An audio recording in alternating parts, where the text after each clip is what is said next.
Hi, beautiful people. Welcome to my channel. Welcome back. Welcome back. So, we are doing another season of Love and Marriage Huntsville. We are in season 6, episode 1. So, let's get started. So, of course, things were happening on social media while they were on a break. You know that Martell is still trying to get full custody of the kids. We also heard a rumor that Destiny would not be coming back for this season. I want to see how true that is because Carlos did not confirm that. We know that Stormi and Courtney are now a part of the cast. And we also know that Tiffany and Louis were pregnant and they had their baby. So a lot has happened off screen that we found out about in social media. But now, like I said, we are back with season 6, episode 1. They start off the episode talking about how, Huntsville has grown a lot in the past few years, that so many people are meeting there, that people didn't know that it was such a gem. And a lot of people are moving to Huntsville. They show some clips about what people are doing. We see Melody teaching her property preservation class.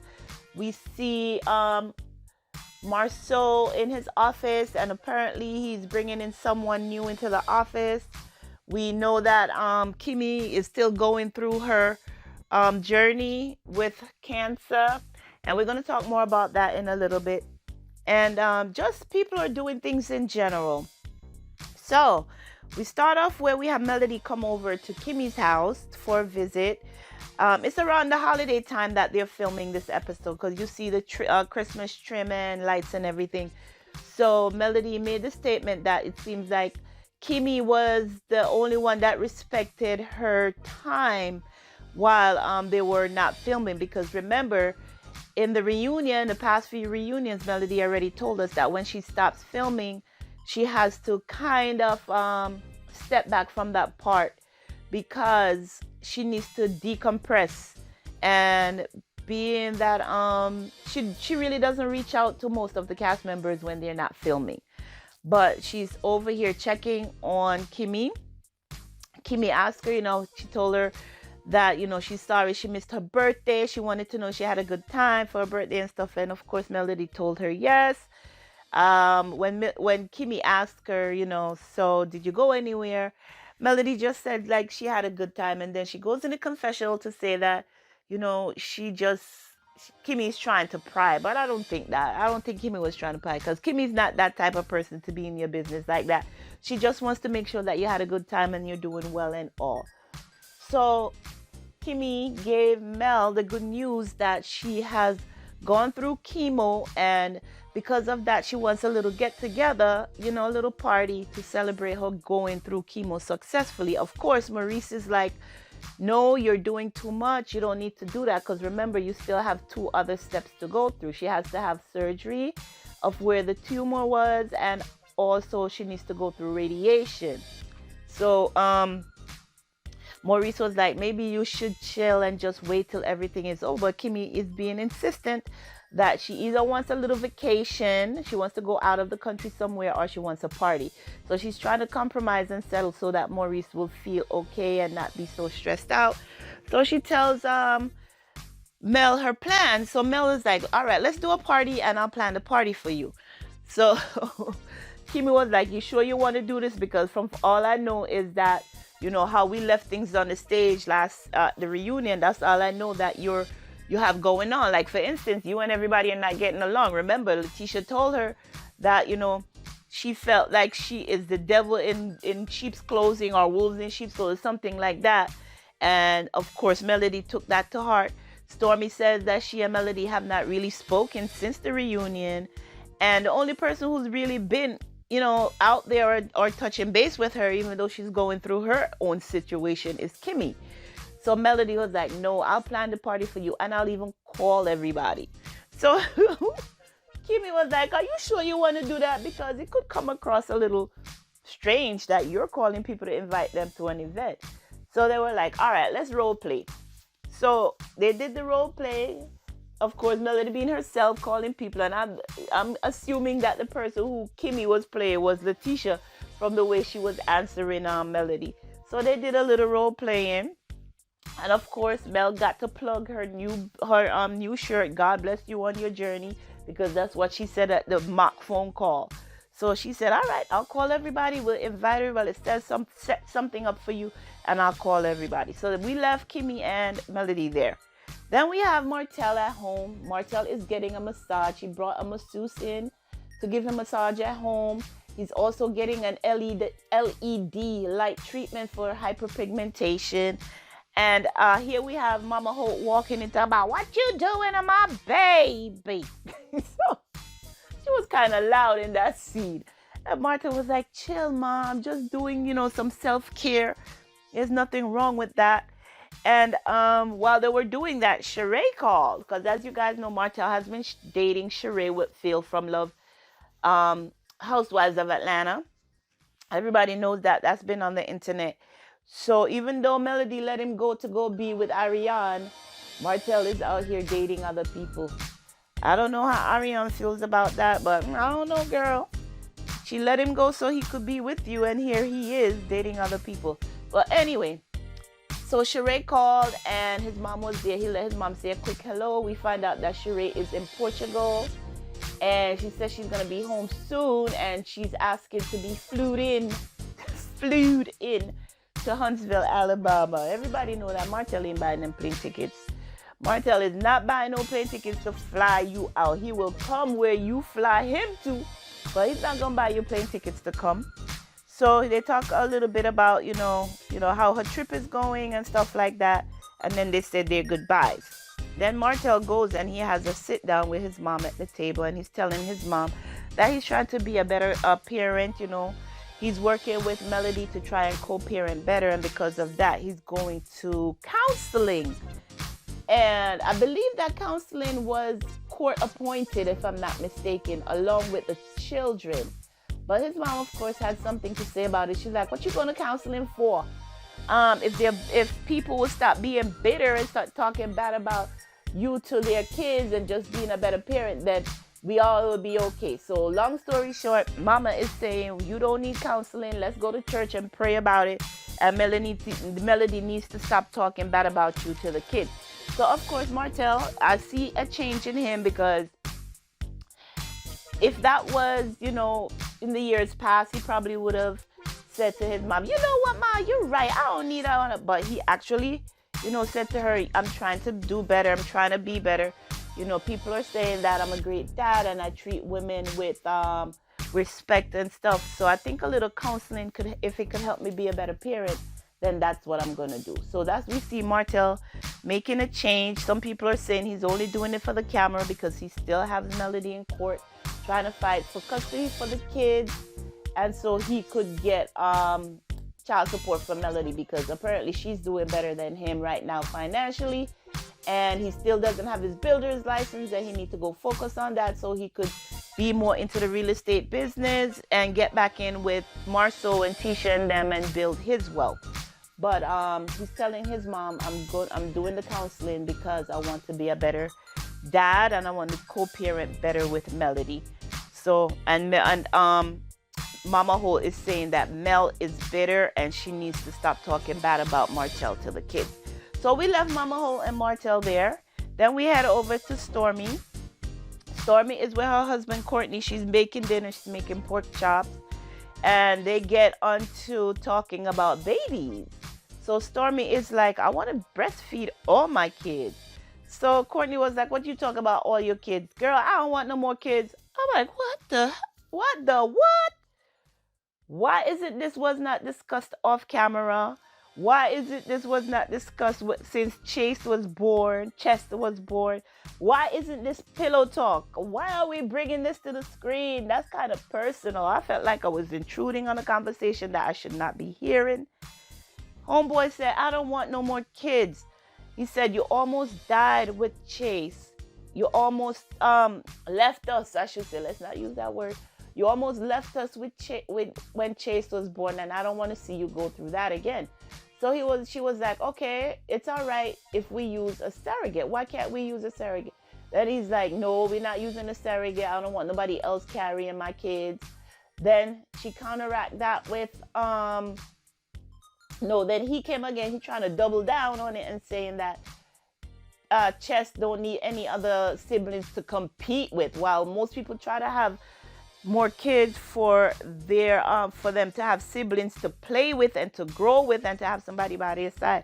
This man is saying that Chess is gonna compete with a sibling if a sibling come around. And then he goes to tell her, listen, I don't want to talk about this no more. Maybe you want to go check on your pork chop. Of course, Stormi didn't get she didn't get the message that's hidden in there. Like the man said, he's like, you need to stop talking about this. I don't want to talk about this no more. And she kept going at him like, why? You need to give me a reason. And I'm like, okay, now I feel really uncomfortable. I hope you don't come hard at her on screen, because then we're all going to see it. They're not going to leave that out. So that's what they were talking about. Eventually, he's like, Stormi, we're not talking about this no way, and nothing you could do could make me talk about it anymore. So they left it there. And then we move on to Mel and the kids. Mel and the kids were having a pajama party.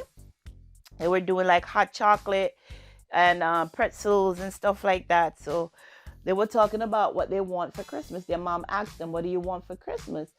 I think it was Tank who said he already have his list. I'm not sure if it was him or his sister who said, I already have my list. We have Boss Baby saying she want an iPhone 14. Somebody said that's going to be a no.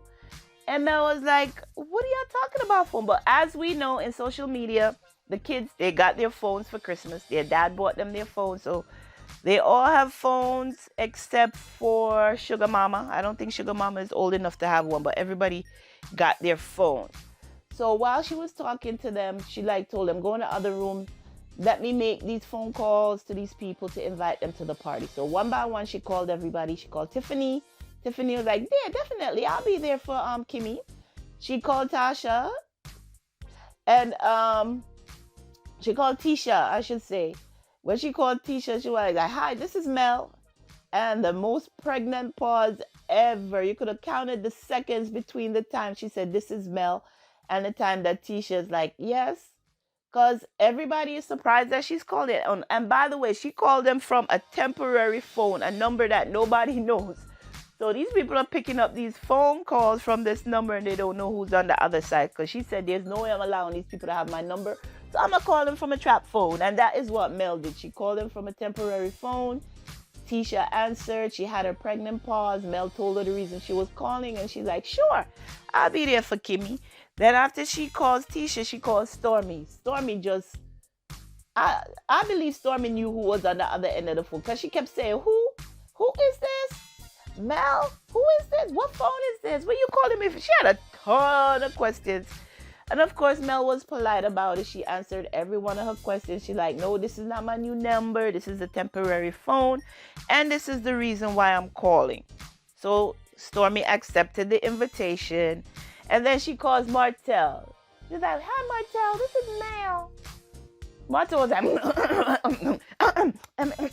what? Who? She caught him off guard real good. She was like, in her confession, like, gather yourselves. Let's have this conversation. She's like, I'm only here to call about the party, about the time, date, and location. So she did all that. Then Martha was like, wait, I thought you were calling about last night. And I was like, what are you talking about? It was like the prayer. And then Mel goes in the confessional to let us know that Martell wanted them to pray together, I believe, over the phone, I think, so that they could be better co-parents and that they could work together. But why would Mel be okay with that when, again, I said the man has this lady in court trying to take full custody of their children, when it's clear that no judge is going to take away a mother's rights unless she has some craziness happening in her life where there's no way for her to take care of her kids. It's obvious that Mel is in a stronger position financially right now to take care of the kids. She's doing as much as she can to be there as a parent, even though her schedule is full.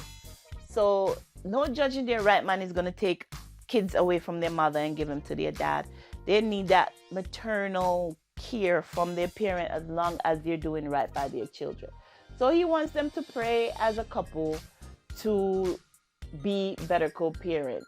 But God is going to hear the prayer whether he prays over there and she prays over here. You don't have to come together to have it, like you're going to have a super prayer go into heaven. You still hear it.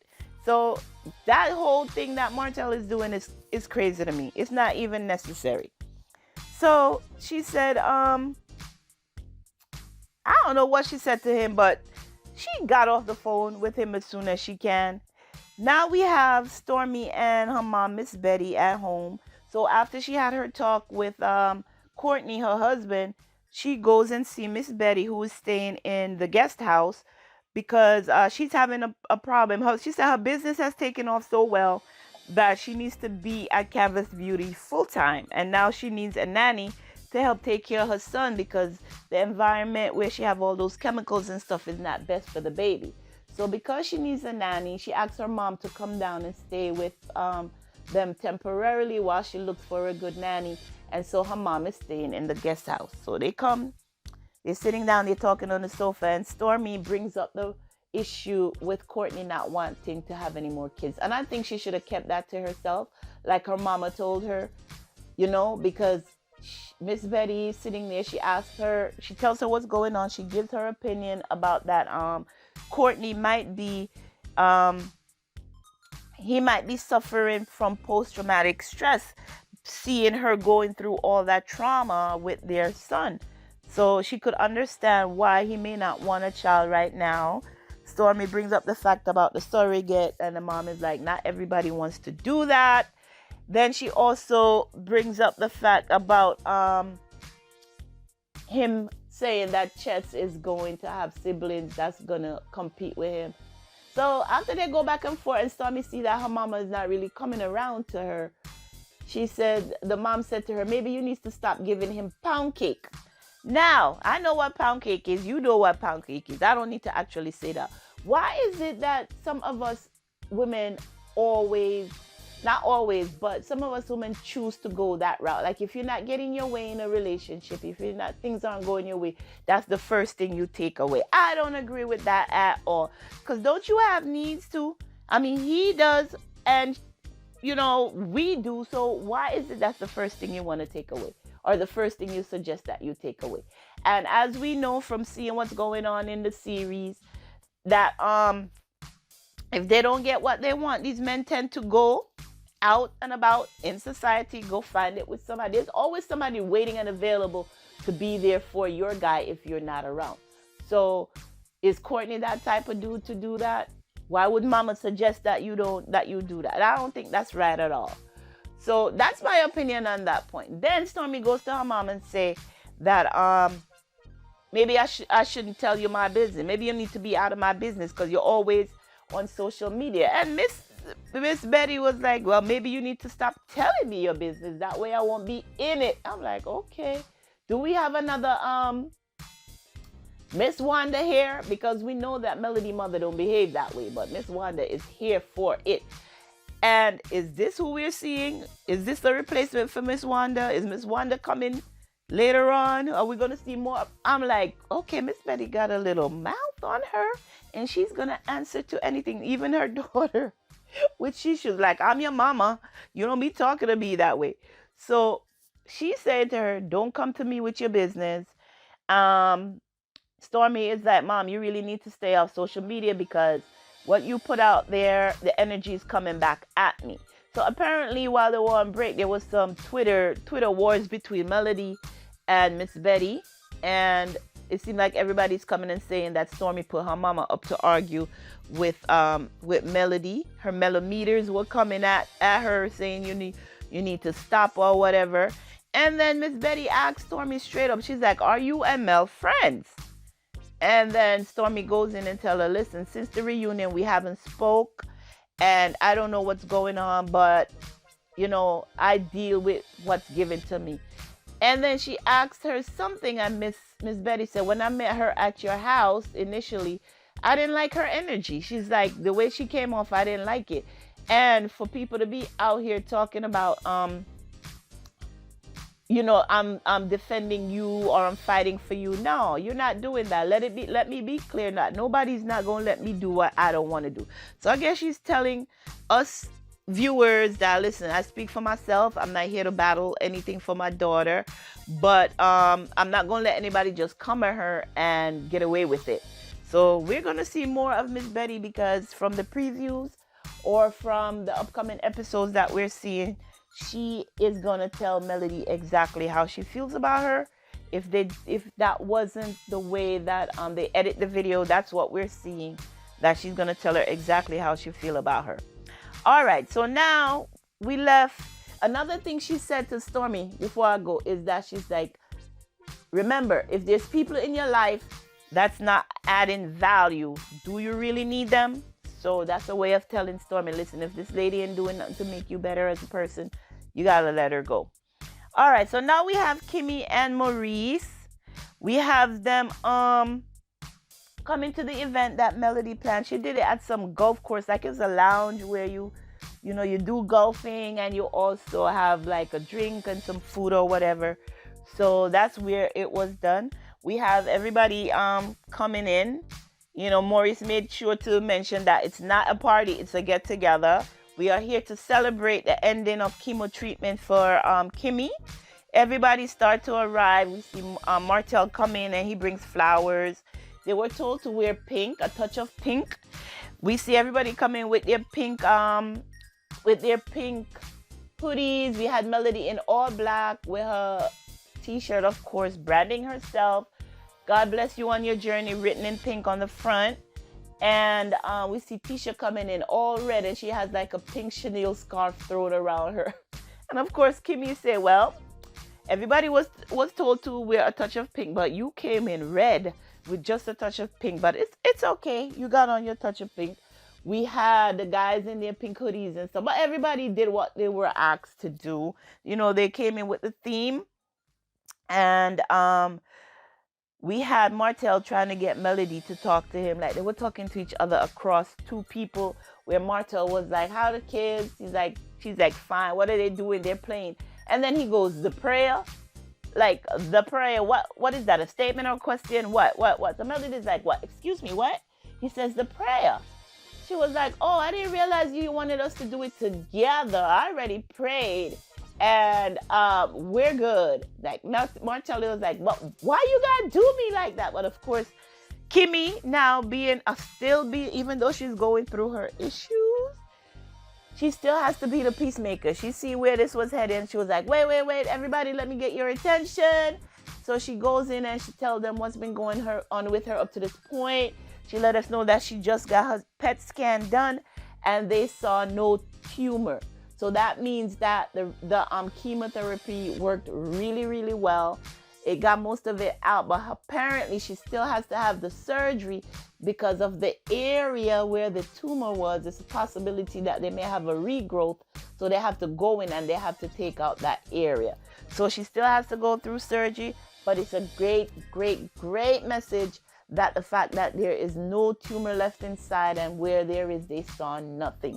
So everybody was excited for that, and it was just nice. So she told them, she says, eat and have a good time. And side note, we even see Siddharth there. He had on a full beard and his hair all grown up, but he was there, which he's always there for his friends. You always see him in every season, which is good.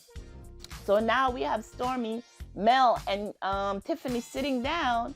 And Mel was like, come on, let's go get some food. Let's eat and drink and, just chit chat. So Stormi was like, no, I need to talk to you first. So she takes Melody to the side and she said to her, I was surprised to hear from you, because since the reunion, we haven't even talked. It's been 4 months and we haven't said anything to each other. And she was like, I text you and you didn't respond. So Mel was like, well, that's because my number is changed. She's like, did you DM me? And Stormi like taken aback. She was like, no, girl, I'm not DMing you.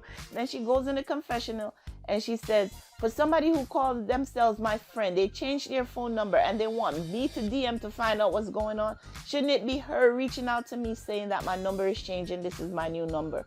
And then she tell Mel, she's like, girl, I feel we are disconnected AF. And that's where the episode ended. So I guess next week we're gonna see where it picks up, where Mel is still having her conversation with Stormi regarding the fact that, they haven't talked in months. This is something similar to what her and Destiny went through at some point. And I think they went through that at a reunion, at one reunion. We did not see Destiny at this gathering. Doesn't she and Kimmi get along? I kind of thought there was some tension between them at the last reunion where Kimmi told her that, listen, this is reality TV. You have to show your reality if that this is not the platform for you. And then again, it leads me to think that the rumors out there that Destiny is not coming back is true. So what's going on with Destiny? If anybody knows, put it in the comments. Let us know. If not, I hope to see her down the line, giving us her reality, as they say. But we'll be back on it next week, where we're still at Kimmi's event. We have Stormi and Mel talking. And then we'll take it from there and see how it goes on. But until then, guys, we are back in we are back with Love and Marriage Huntsville, season 6, episode 2. I thank you for watching / listening to this review. And until next time, be sure to take care of yourselves and your families.